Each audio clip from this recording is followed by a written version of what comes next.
I only worked 2 extra hours that night, never expecting it would drag me into a nightmare. I was riding on the road when the car behind me suddenly turned around and came straight at me. The road was empty, just me and that car. I clenched my jaw and pedaled faster. But just as it was about to catch me, it suddenly passed by. Watching it disappear into the distance, I let out a long breath, thinking it was over. But when I turned the next corner, I saw it parked up ahead. A chill ran down my spine, and I instinctively sped up. Out of nowhere, a man rushed at me and yanked me off the bike. Something cold pressed against me, and a low voice told me not to make a sound. Terrified, I let him drag me into his car. He wouldn't let me see his face, forcing my head toward the window, warning me that if I looked back, he'd kill me. I lost track of time. My clothes were back on, my eyes covered with a red cloth, and I knew he had no intention of letting me go. My hands were tied, and he took me to an unfamiliar place. I memorized every step, every turn, every stair height with my side vision. Inside the room, he untied a gun on the table.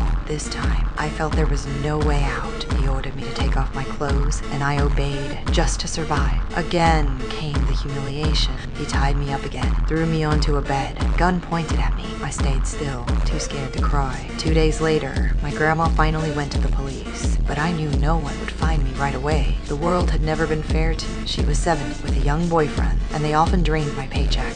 Now I had fallen into the hands of someone even worse. His hatred for women came at me again and again, making me think I might never see the next sunrise. When he came at me again, I stopped resisting. I pretended to give in, touching his face, memorizing every detail. My act made him drop his guard, even freeing my hand. He gave me food, but I didn't trust his kindness. The news on TV made him panic. Reports of a serial case and police closing in changed his expression. He blamed me for everything, and no matter how I begged, he didn't care. That night, I told him I needed the bathroom. Maybe he was in a good mood, because he agreed. He pushed me to sit down, planning to stay, but I asked for some privacy. After a pause, he stepped out. The door closed, and my heart pounded. I tore off the blindfold. This was my one chance. I quietly locked the door, but the place was sealed tight. From outside, he called for me, my chest tightened, panic rushing in. Was I really going to wait here to die? I turned and saw myself in the mirror, messy and worn, and in that moment, I told myself, no matter what happens, I will never give up.